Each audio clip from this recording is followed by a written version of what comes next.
Hello বন্ধুরা, welcome back to TRK Sourav blogs YouTube channel. তো আবারও একটা ভিডিও নিয়ে তোমাদের সাথে। তো আজকে আলোচনার টপিকটা একটু অন্য রকম। তো সবাই জানো, আমরা কম বেশি সবাই দেখে নিয়েছি ইউটিউবে যে গতকাল রাত্রে ডিজে সেগুনের সঙ্গে পাওয়ার মিউজিকের একটা খুব বড় একটা কম্পিটিশান হয়। তো সেই কম্পিটিশান মানে খুব হাই লেভেলের একটা কম্পিটিশান হয়। তো আমরা কম বেশি সবাই দেখে নিয়েছি। অনেকে অনেক রকম মন্তব্য করছে, অনেক রকম কমেন্ট করছে। অনেকে বলছে, কেউ বলছে ডিজে সেগুন ভালো বাজিয়েছে, অনেকে বলছে পাওয়ার মিউজিকও ভালো বাজিয়েছে। তো এখানে বেশিরভাগটাই মানে খারাপ কমেন্ট, অনেক কিছু দেখতে পেলাম। তো যে কারণে আরও একটা টপিক নিয়ে তোমাদের সাথে আজকে আলোচনা করতে এলাম কম্পিটিশানের ব্যাপারেই। তো যে কম্পিটিশানটা আমিও অনেকগুলো ভিডিও দেখলাম অনেকের চ্যানেলে, ইউপির চ্যানেলগুলোয়, ঝাড়খণ্ডের কিছু চ্যানেলে, তারপরে আমাদের বেঙ্গলের কিছু চ্যানেলে, সবার চ্যানেলেই ভিডিওগুলো দেখলাম সমস্ত কিছুটা সকাল থেকেই। তো আমার যেটা মনে হলো বেসিক্যালি, তো সেই বিষয়টা নিয়ে তোমাদের সাথে আজকে এসেছি। যে এই যে কম্পিটিশানটা যেটা হয়েছে, কম্পিটিশানটা কম্পিটিশানের মতোই হয়েছে, কিন্তু যারা ওই ডিজে সেগুন আর পাওয়ার মিউজিক যেখানটা ছিল, তো যারা একদম মানে ডিজে সেগুনের সোজাসুজি যারা ভিডিওটা করেছে, মানে দূর থেকে আর কি, কারণ ওদের যে পজিশানটা ছিল ডিজে সেগুন হচ্ছে সোজাসুজি ছিল, আর পাওয়ার মিউজিকের একটা সেট আপ এদিকে ছিল আর একটা সেট আপ ওই মুখে ছিল, ক্রসভাবে ছিল। তো স্ক্রিনে তোমরা দেখলে বুঝতে পারবে। তো এই নিয়ে মানে যে কারণে যারা দূর থেকে ভিডিওটা করেছে, তো তাদের কাছে ডিজে সেগুনের ভাইব্রেশন বেস প্রেসারটা সব থেকে বেশি ক্যাপচার হয়েছে, কারণ ওটা সোজাসুজি সেট আপ ছিল। আর পাওয়ার মিউজিকের তো একটা সেট আপ যেহেতু এদিকে মুখোমুখি ছিল, সেই হিসাবে প্রেসারটা আসেনি। কিন্তু এই নিয়ে হচ্ছে ব্যাপার, যে অনেকে বলছে যে পাওয়ার মিউজিক একদম পুরো বাজে বাজিয়েছে, মানে পুরো হয়ে গেছে, ডিজে সেগুন পাওয়ার মিউজিককে একদম জাতাভাবে হারিয়েছে। দেখো, কম্পিটিশানে হার জিত অবশ্যই আছে। এবার এটা নিয়ে আবার অনেকে কমেন্ট করবে যে তুমি তো দাদা পাওয়ারের চামচা, তুমি তো পাওয়ারের ফ্যান, তো তুমি তো পাওয়ারের নিয়ে নাম গাইবে। ভাই, আমি পাওয়ারের বড় ফ্যান, কিন্তু যেটা অরিজিনালি ঘটেছে আমি সেই জিনিসটাই তোমাদের কাছে শেয়ার করছি। এবার বাকি তোমাদের মন্তব্য, তোমরা যেটা করবে।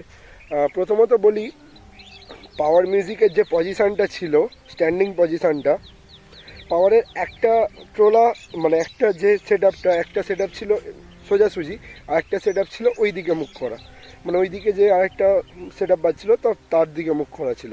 যে কারণে যারা দূর থেকে ভিডিও করেছে, তো সেখানে কিন্তু বেশিরভাগ বেস প্রেসারটা ডিজে সেগুনেরই কিন্তু ক্যাপচারটা হয়েছে। তো যেটা আমার যতদূর আমি যেটা শুনে আমার যেটা মনে হলো।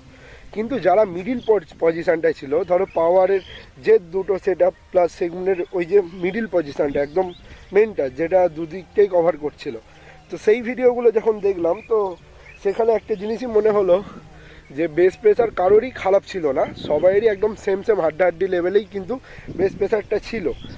তো তো ডিজে শুভঙ্কর বয়, যে আমাদের ওয়েস্ট বেঙ্গলের ইউটিউবার, তো তার ভিডিওটা বেসিক্যালি দেখলে তোমরা বুঝতে পারবে, কারণ সে মিডিল পজিশানেই ছিল। পাওয়ারেরও কিন্তু হামিং প্রেসারটা কিন্তু মারাত্মক লেভেলের ছিল। ডিজে সেগুনের টুইটার বা ভোকাল মিট বলো, ওইটার মানে একটু সাউন্ডটা বেশি ছিল, যে কারণে ডিজে সেগুনের আওয়াজটা সব থেকে বেশি পাওয়া গেছে।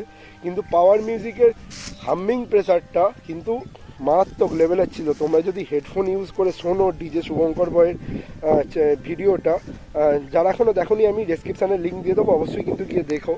তো সেক্ষেত্রে কিন্তু আমি বলবো যে দুটো সেট আপই মানে খুব হাড্ডাহাড্ডি লেভেলের কিন্তু বাজিয়েছে, যে এমনটা নয় যে পাওয়ার পুরোপুরি বসে গেছে। ডিজে সেগুনই খুব ভালো বাজিয়েছে, পাওয়ার একদম বাজাতে পারিনি।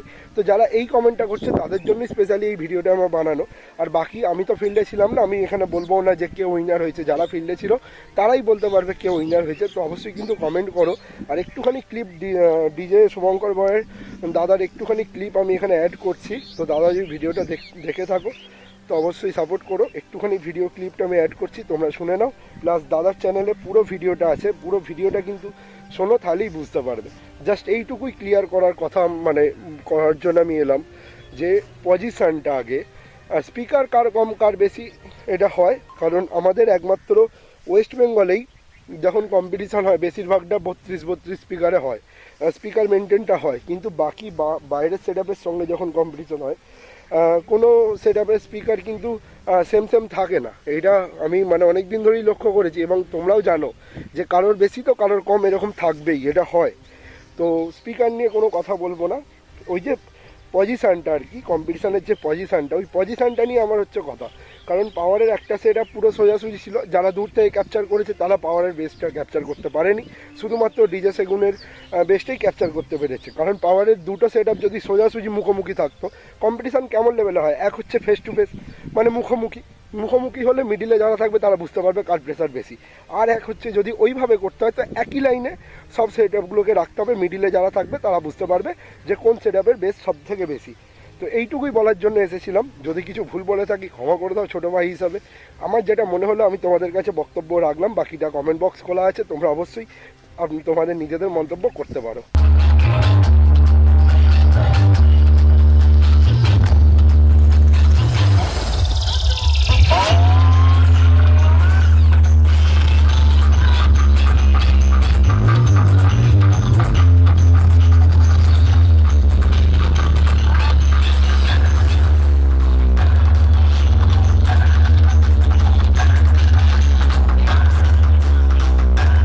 इसके रीमिक्स का